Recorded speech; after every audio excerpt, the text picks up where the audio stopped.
don't know the audience very well, so I made it a bit of a broad brush, and Kerry sends her apologies that she cannot be here today, but so I'll try and do her justice by speaking to her slides. So the obvious thing to begin with is to know your research question before you begin to formulate the ideas and begin to write the grant application, and to know where on the pathway of evidence your research is. Because the longest journey always begins with the first step, but some of the most successful grant applications submitted and undertaken and progressed by those who know their destination even before the ship has left.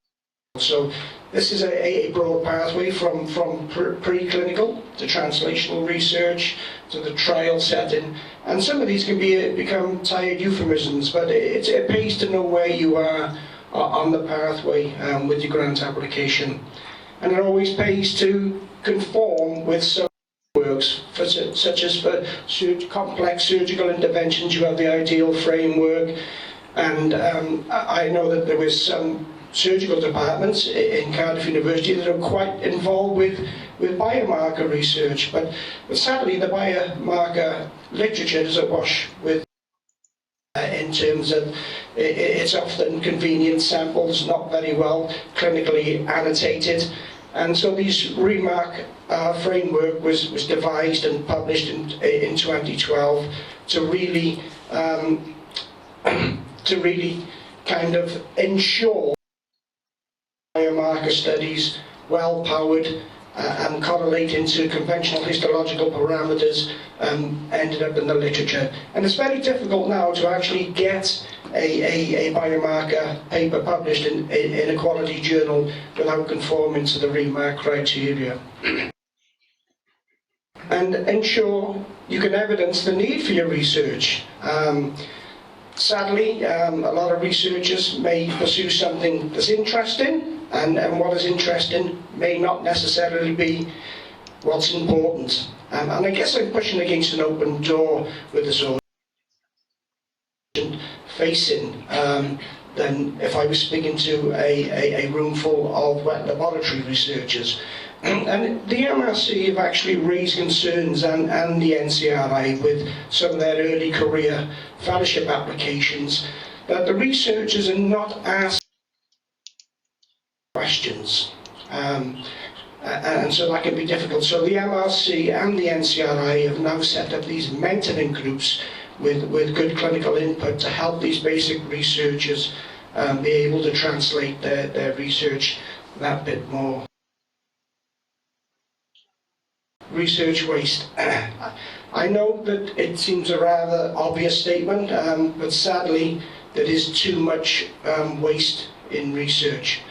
I think scientific research has a big issue with transferability and implementation. And the North American Alliance, which were the Canadian stakeholders and the American stakeholders, they published a big review in the early 2000s that kind of demonstrated that even if the best quality research could be implemented, then patient outcomes would improve by 20%. And that's only the best quality. And as a funder, we're the custodians of the church coffee mornings, the marathon runs, the skydiver, and the skydives. And people raise money and they leave us legacies, which is the main income source for a lot of third sector charities. Money not to pursue something that's of interest. They leave us money to pursue something that's going to change lives and cure cancer. And we need, as Dean mentioned earlier, we need to be able to evidence of those success stories to keep that cycle going. Quite important here is to measure outcomes that matter to both clinicians and patients. And some of the outcomes, whether they be primary or secondary outcomes in a trial design, may not be what actually matters most to the patient. And I think Julie will agree in some NCRI patient forums. in particular. And there's no greater angst than actually undertaking a body of work, 5-year body of work, only to find when you're halfway through it.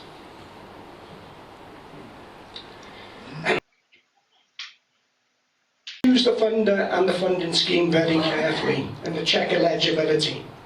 And we've received grants where actually this hasn't been done and it probably doesn't fit to our portfolio. And our portfolio is very broad and very vast as well. So it's quite difficult not to fit one of our streams, but it does happen. And read the funders' research strategy, their overall strategic aims, because the research strategy should be written in such a way that it helps the charity achieve their overall strategic aims.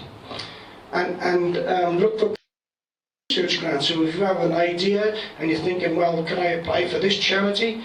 Have a look what they funded previously in the past, and that will give you some idea. So is the question you have in mind a quantum leap, or is it just a small iterative step? And so if we were thinking of biochemical pathways where you can target with an actionable drug, if you have a new grant application and all you're doing is putting another molecule into that grant application of already well-defined chemical pathway, then that's really a small iterative step and quite unlikely to get it funded. Is it a clear direction to patient benefit? I think that is what is key for us as a funder. Yeah, is it a patient list waiting at the end of that application? And that can be quite difficult, really, to determine, and that when in the basic and the translation area, because the translational research area is very vast, and a lot of researchers considered translation really just quite basic. And don't reinvent the wheel if you can help it. But there's some caveats to that, and we'll come on to them a little later. A sound hypothesis always builds for the strong foundation, and I couldn't agree more there, because 10, 15, 20 years ago we were just entering the omics data, the omics era, sorry, and proteomics, genomics. This was going to revolutionize everything and transform everything.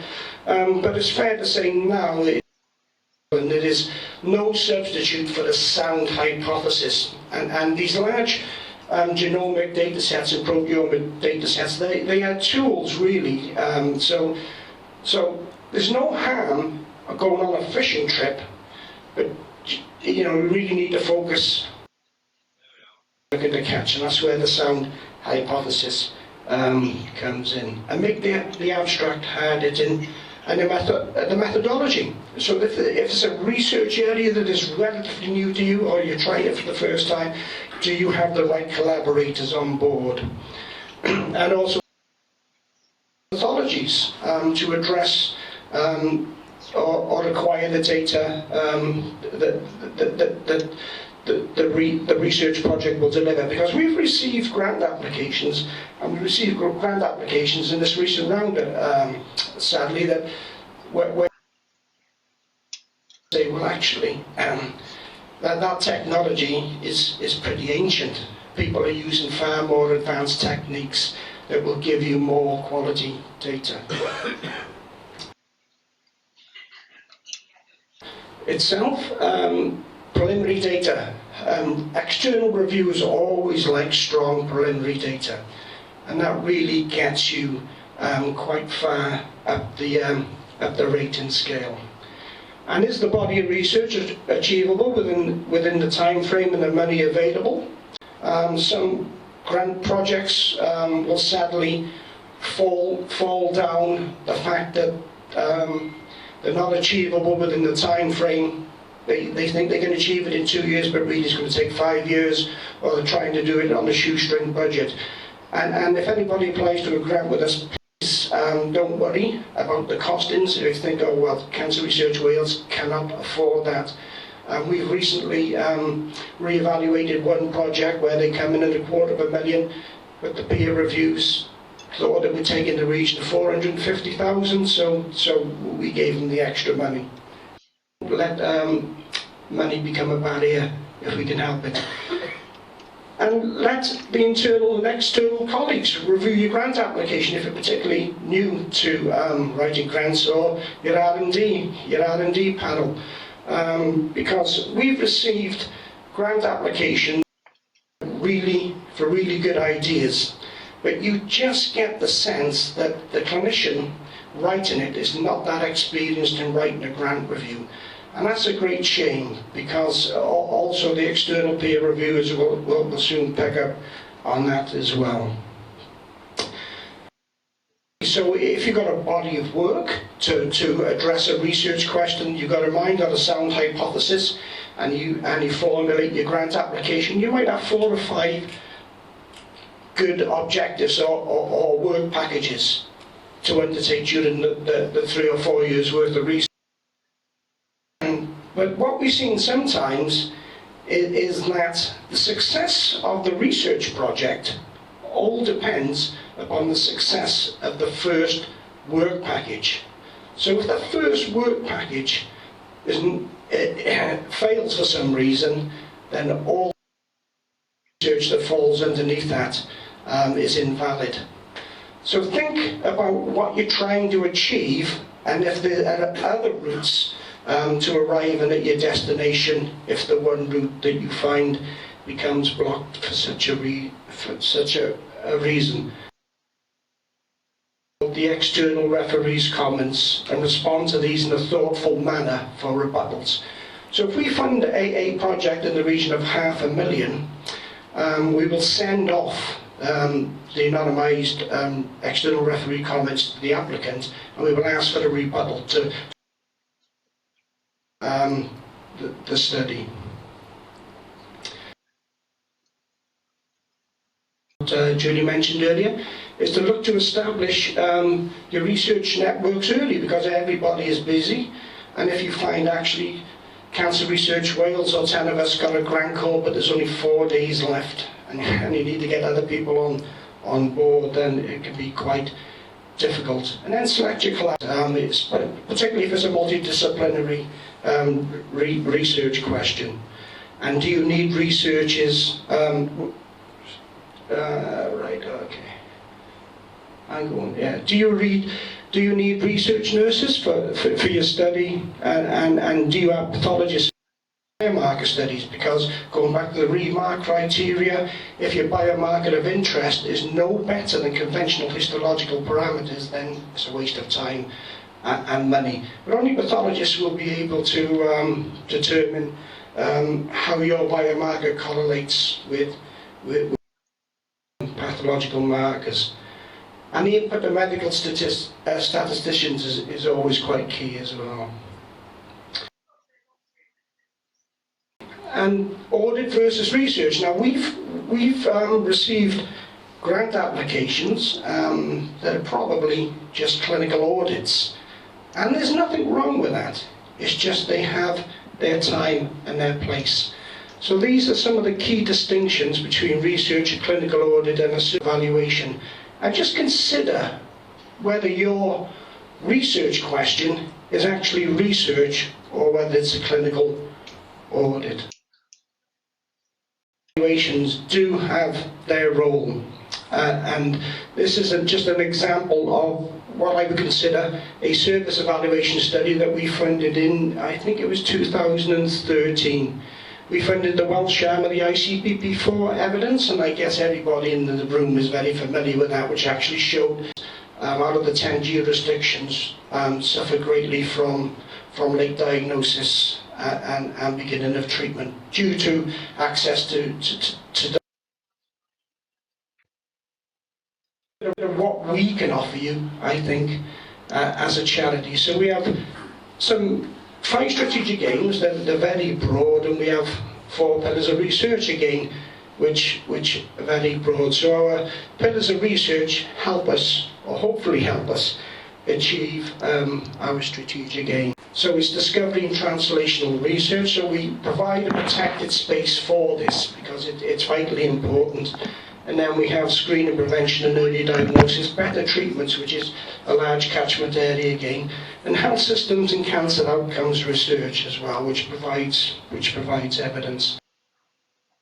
Our suite of grant applications for anybody in the room that would like to consider approaching us for a grant. So they're very broad. There should be something in there for everyone. So we have the standard PhD students and the clinical PhD studentships. So we have a registrar that is particularly interested in pursuing a research career and they would like to do a clinical PhD, then please come and talk to us and we'll take a look.